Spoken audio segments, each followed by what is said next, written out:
नमस्कार दोस्तों, कैसे हैं आप सभी। तो दोस्तों स्वागत है आपका आपके परिवार जे एग्जाम में। और मैं लेकर आया हूं आपके लिए रीजनिंग का बहुत ही मोस्ट इंपोर्टेंट क्वेश्चनों वाला प्रैक्टिस सेट, जो कि एग्जाम में बार बार पूछा जाता है और आप इन क्वेश्चनों को छोड़कर आ जाते हो, क्योंकि दोस्तों आप लॉजिक नहीं लगा पाते, इसलिए इन क्वेश्चनों को छोड़ देते हो। तो आज के बाद लॉजिक लगाना है अच्छे तरीके से और इन क्वेश्चनों को कर आना। तो चलिए दोस्तों, क्वेश्चन नंबर 1 देखते हैं। क्वेश्चन नंबर 1 क्या कहता है और हमें इसको किस प्रकार से सोल्व करना है। और दोस्तों अभी तक आपने वीडियो को लाइक नहीं करा तो फटाफट लाइक करो और चैनल फर्स्ट टाइम तो यार चैनल को सब्सक्राइब करो। और क्वेश्चन नंबर 1 देखो कि दिए गए प्रश्न में प्रश्नवाचक चिन्ह के स्थान पर क्या संख्या होगी।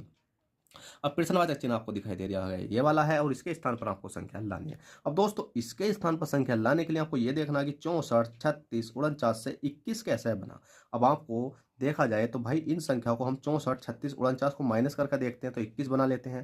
भाई नहीं होने का है। अगर हम इनको जोड़ कर देखते हैं तो 21 से कुछ संख्या बड़ी चली जाएगी, तो भी नहीं होने का। पर बहरहाल होने के लिए हमसे तो 210 तक भी जा सकते हैं, क्योंकि जीरो हम माइनस कर देंगे, क्या पता हमारा आंसर आ जाए। पर भाई इस प्रकार से भी नहीं होने का। पर हमने थोड़ा सा तर्क लगाया कि हम वर्ग करके देख लेते हैं, क्या पता सबके वर्ग हो। क्योंकि हमने देखा 64 है, 64 है, 64 किसका वर्ग होता है भाई, बताओ जल्दी से। जैसे कि अगर हम देखेंगे 36 किसका है, 9 का है। अगर 9 का स्क्वायर करूंगा तो 9 9 नम कितने होते हैं भाई आपके, 81 होते हैं। ठीक है, 9 का नहीं, 36 किसका होता है, 6 का। ठीक है, 36 किसका होता है, 6 का होता है। बट डायरेक्ट समझो, ज़्यादा माथापच्ची मत करो। 6 का वर्ग कितना हो गया, 36 हो गया। कौन सा हो गया भाई, ये वाला हो गया। 49 किसका होता है, 7 का होता है। 7 का वर्ग करूंगा तो कितना हो जाएगा भाई, 49 हो जाएगा। इसी प्रकार 64 किसका होता है भाई, 8 का होता है। अगर मैं 8 का वर्ग करूंगा तो कितना हो गया, 64 हो गया। कहने का यह है कि हमने देखा 36 भी वर्ग होता है किसका, 6 का। 49 वर्ग होता है किसका, 7 का। और 64 किसका होता है, 9 का। पर हमने देखा यार 21 तो किसी का वर्ग नहीं होता। अगर 21 देखा जाए तो 21 तो किसी का वर्ग नहीं होता, तो भाई हम कैसे करेंगे।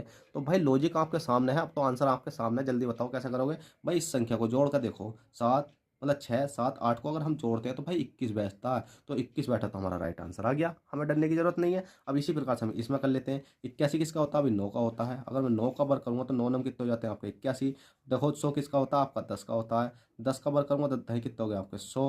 और वो 121 किसका होता है, 11 का होता है। 11 का वर्ग करूंगा, 11 11 में 121 होते हैं।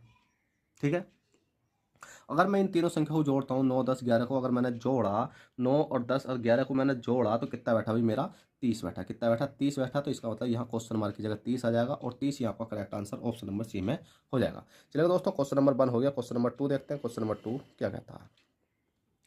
क्वेश्चन नंबर 2 कहता है, नीचे एक पासे की दो स्थितियां दर्शाई गई हैं, यदि ऊपर 3 हो तो नीचे कौन सी संख्या होगी।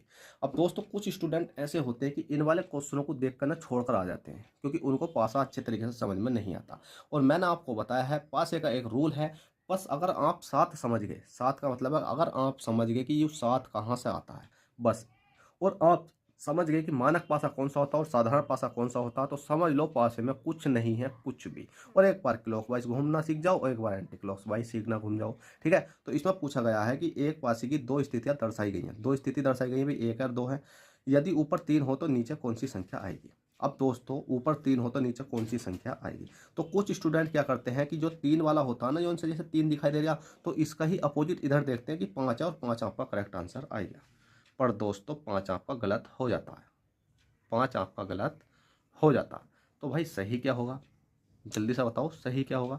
तो दोस्तों आपका तरीका बताऊं, भले ही आपका 5 सही आंसर हो, हमें कोई फर्क नहीं पड़ता। मतलब आपका सही आंसर हो, क्योंकि हमसे पूछा गया 3 हो तो नीचे कौन सी, मतलब यदि ऊपर 3 हो तो 3 है, हो तो ऊपर 3 हो तो नीचे कौन सा, क्योंकि मतलब 3 के विपरीत पूछा गया। और दोस्तों आपको हमेशा याद रखना, जब भी दो पहलू एक से दिखाई दे, 6 दिखाई दे रहा और 6 दिखाई दे रहा, तो बस 6 से ही एक क्लॉकवाइज घूम जाओ। 6 से अगर मैं यहाँ तक घूमूंगा तो कितना आ जाएगा भाई, 1 आ जाएगा। और 1 से फिर मैं यहाँ पर घूमूंगा, कितना आ जाएगा भाई आपका, 3 आ जाएगा। इसी प्रकार से 6 दिखाई दे रहा है, अगर 6 है तो 6 से अगर मैं इधर घूमूंगा तो कितना आ जाएगा भाई आपका, 4 आ जाएगा।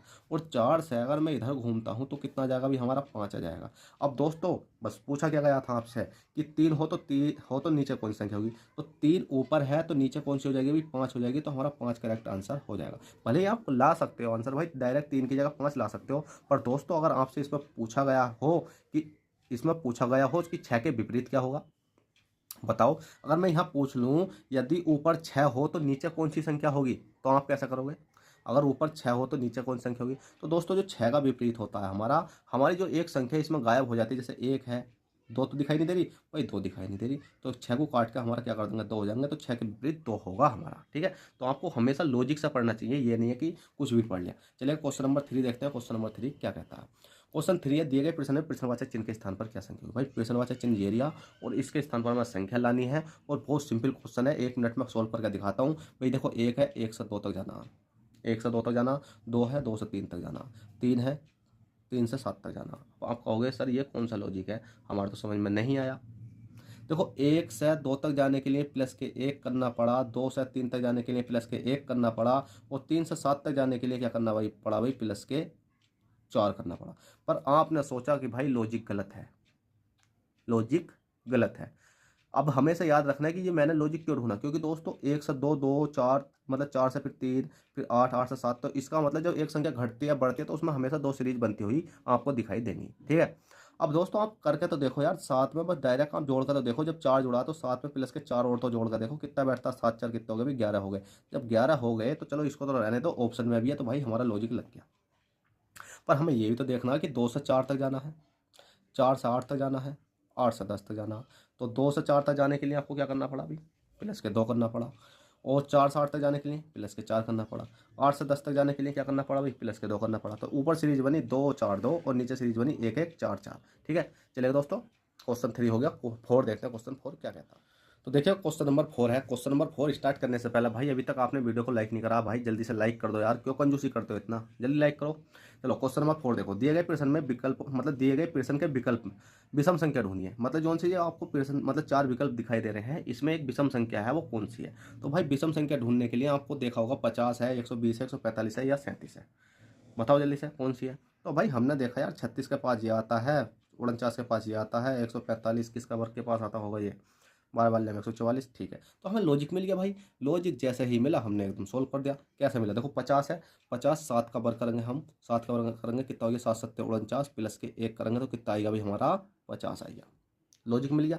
इसी प्रकार से 120 देखेंगे तो किसके वर्ग के पास आता होगा, 11 के, 11 11 में 121 होता है, तो 11 का स्क्वायर करेंगे, 11 11 में कितना हो गया, 121 हो गए, और प्लस के 1 करेंगे तो कितना हो गया, 122 हो गया। पर दोस्तों यहाँ तो 120 है, पर आगे देख लेते हैं, क्या पता भाई कुछ और लॉजिक लग रहा हो। ठीक है, इसी प्रकार से अगर हम 145 देखेंगे किसके वर्ग के पास होता है, 12 वाले 144, 12 के, 12 का स्क्वायर करेंगे, 12 वाले में कितना हो गया, 144 हो गए, और प्लस के 1 करेंगे तो कितना हो गया, 145 हो चुका है।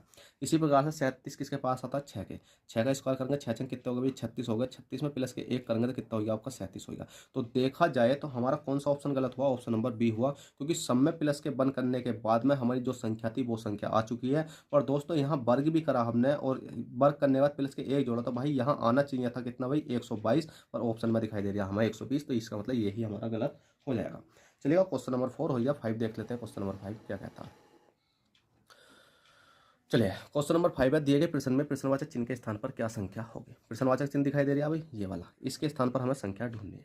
अब संख्या ढूंढने के लिए आपको कुछ नहीं करना, डायरेक्ट देख लेना है कि 5 चौक 20 या 60। देखो 3 है, 3 गुणा 1 है, 1 गुणा 4 है, 4 गुणा 5 है, तो 5 चौक 20 कितना हो गया 60, तो इसका मतलब 60 आ गया। इसी प्रकार से 6 है, 6 गुणा 7 है, 7 गुणा 1 है, 1 गुणा 2 है, 6 7 42, तो कितना हो गया 84, 84 आपका कौन सा ये है।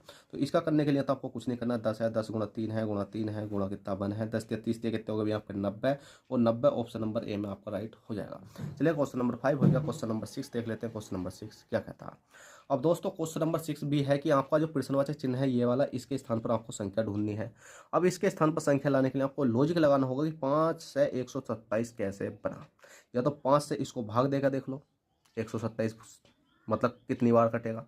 पर दोस्तों 5 से 127 कटने वाला है नहीं, और 7 से अगली संख्या लाने के लिए हमें ऑप्शन की हेल्प लेनी पड़ेगी। तो आपको किस प्रकार से करना है। पर मैंने इसमें देखा 127 तो होता है भाई इसके 5 के क्यूब के पास होता है। तो आपको तुरंत याद होना चाहिए कि मैं इसलिए कहता हूं कि भाई वर्ग और क्यूब तो याद कर लो, क्योंकि क्वेश्चन बस वर्ग और क्यूब के आधार पर ही आते हैं। वर्ग और क्यूब करके 2 माइनस हो रहा होगा या 3 प्लस हो रहा होगा या कुछ ना कुछ हो रहा होगा। ठीक है, अगर मैं 5 का अगर क्यूब करता हूँ तो 5 पंजे कितने हो जाते हैं, 25, 25 पंजे कितने हो जाते हैं, 125, 5 पंजे 25 पंजे कितने हो गए आपके, 125 हो गए।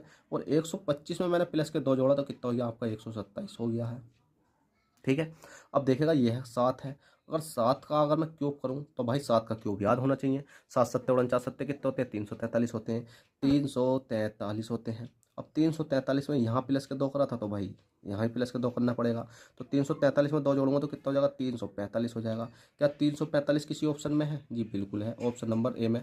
तो यहाँ पर कितना हो जाएगा, 345 हो जाएगा, और यही आपका करेक्ट आंसर है। तो देखो दोस्तों, आशा करता हूँ आई होप आपको ये क्लास पसंद आई हो। तो प्लीज़ आपसे छोटी सी रिक्वेस्ट, वीडियो को लाइक कर दें, चैनल फर्स्ट टाइम चैनल को सब्सक्राइब कर दें और नोटिफिकेशन ऑन कर लें, जिससे कि आपको क्लास रेगुलर मिलती रहें। चलिए दोस्तों, चलते हैं, फिर मिलते हैं आपसे किसी नेक्स्ट क्लास में। जब तक के लिए bye, take care, all the best, Jai Hind, जय भारत।